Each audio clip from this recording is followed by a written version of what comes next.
Eu não deixei elas ficarem, porque assim, ali, cara, tem um elemento, só.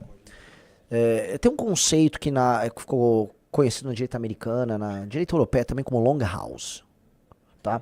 O conceito long house, ele se refere a uma sociedade matriarcal, uma sociedade pretensamente matriarcal, mas ela era mais matriarcal do que as sociedades patriarcais indo-europeias que existiam na Europa, no Neolítico, pré-invasão indo-europeia. E o conceito lá é que não haviam grandes casas comunais, eram regimes meio que comunais, com essas grandes casas de madeira, em que havia uma energia feminina muito forte e uma espécie de repressão ao elemento masculino. E dizem que a sociedade moderna contemporânea, vamos colocar assim, ela expressa essa coisa da long house. Ali, o que essas moças queriam fazer comigo era me colocar na long house. É uma espécie de opressão ao espírito masculino de uma figura que é masculina e que tem um elemento muito criador e muito livre. Eu, em grande medida, minha característica como defeito e como qualidade é ser um espírito livre. Livre a ponto de falar umas besteiras, de andar às vezes meio desgrenhado, mas livre de ponto de criar coisas. Ali, elas foram me long housear. E não rolou. Pelo contrário. Né? Então, ao não rolar a long houseada, o que nós tivemos no fim foi um choque. Então, tratem como choque. Porque, no fundo, tá? Esse é um grande teste. Esse é um grande teste, porque em qualquer sociedade, você vai ter que criar sempre um equilíbrio entre o feminino e o masculino. É o yin e yang. Vocês já viram o lance do yin e yang? Então o elemento feminino e o masculino, eles andam juntos, tá?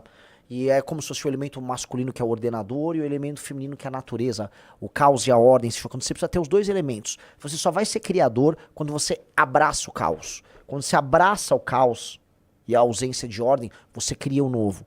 Então o elemento feminino entra. Por isso que as musas, né, que são evocadas pelos poetas, os bardos, elas, na prática, são seres femininos, entendeu? Você vai atrás das musas. É por isso que os rituais, vamos dizer, dionisíacos, eles iam todos numa linha que em si é muito feminina. E do outro lado, é o elemento hierárquico ordenador masculino. Você precisa juntar essas duas coisas.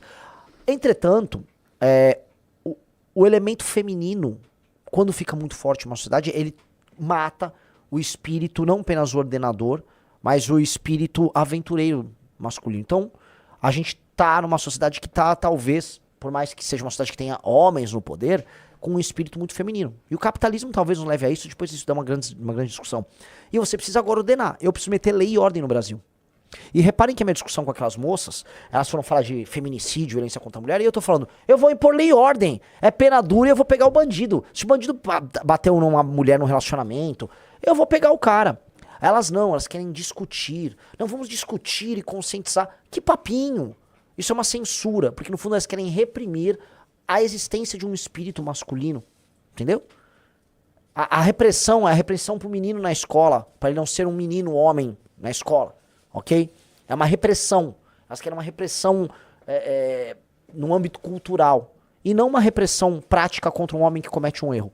Então ali você tinha esse choque. Então o que você tem ali é um choque de concepções.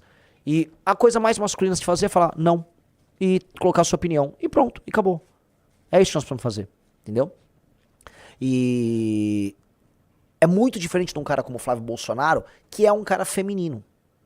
O Flávio Bolsonaro é um sujeito em si muito feminino. E o Flávio Bolsonaro se adapta. Né? Se adapta. E a coisa mais feminina do Flávio Bolsonaro é justamente essa adaptabilidade. Por isso que é diferente. Por isso que nós não temos nada a ver. Tá, não tem mais. Eu ia botar aqui o fone, né? Vamos lá, dá o play. Vamos lá. De redução da jornada de trabalho. O país continuou se desenvolvendo. Não continuou. Continuou, deputado. O senhor como pré-candidato, está a par dos números e dos índices de desenvolvimento do país. O país cresceu muito, o país hoje é um expoente na América do Sul e é um expoente no mundo. Por que o senhor acha que a redução da escala 6x1 vai fazer um retrocesso e vai fazer a economia... Eu vou pedir para o nosso espectador acompanhar todos os gráficos de produtividade do Brasil perante o mundo. O gráfico assustador. O exemplo que você usou foi bem infeliz. O Brasil está estagnado. É uma proposta hoje irresponsável. Igual a Erika Hilton, que apareceu lá com umas empresárias lá, com franjinha. Eu tô aqui, na minha empresa a escala é 3x4, porque na Inglaterra... Que Inglaterra? A gente não concorre com a Suécia, não concorre com a Inglaterra. A gente concorre com o Vietnã, concorre com a Índia, a gente concorre com a China. Tem regimes flexíveis. Então, se eles estão fazendo isso, estão aumentando a renda e aumentando o emprego, nós temos que fazer a mesma coisa. Nos rincões, no interior do país, são pessoas, elas não sabem nem navegar na internet. Como é que o senhor acredita que essa massa da população vai conseguir gerir a própria carreira e se tornar um MEI? Se eu for nos rincões, como eu fui, nem existe oportunidade de trabalhar para essa pessoa. Eu volto para a pergunta anterior que vocês me colocaram, você está no Bolsa Família. Essas pessoas que não são idiotas, uma pessoa mais pobre, mesmo sem formação, não é um imbecil. Hoje você pega uma pessoa que é entregador, que vende produtos online, com baixíssima formação. Esse jovem aprendeu a navegar nesse mundo. Primeiro porque ele não é um imbecil completo, ele é capaz de se defender. Segundo que isso não é tão complexo assim. Houve uma mudança. Tipo, do jeito que ela colocou, parece que assim, um cara que é MEI hoje, ele é um imbecil. Ele não consegue usar os recursos. Que recurso eletrônico? Um cara, vou me cadastrar na Uber pra ser motorista. Nossa! De onde ela tirou isso? De onde ela tirou isso? Hoje existem milhões de pessoas que são MEI. Elas entram no site, elas abrem a empresa, fazem... Todo mundo consegue abrir o MEI. De onde tirou isso? Isso é muito difícil, senhor deputado. Eu não sou deputado. É isso. Eu não vou lacrar pra cima de nenhum jornalista. Entendam isso. Não verão da minha parte lacração. Agora, vai dar isso aqui, ó. Tá. Conciso. E é muito bom que ela vai falar, não, nos rincões do país. Você esteve lá. Eu tive lá. Ela nunca botou o pé, vamos dizer, em Marajá do Sena.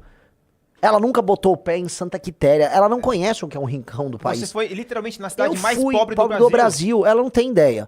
A beleza de eu rodar o Brasil é que agora eu tenho lugar de fala pra explicar o tal do rincão. O Steel Right Here mandou. Antes, o Brasil tá voando. Depois, o povo não sabe mexer na net. Na mesma entrevista. É verdade. Temos muita produtividade. O pessoal não sabe mexer na internet. Muito bom.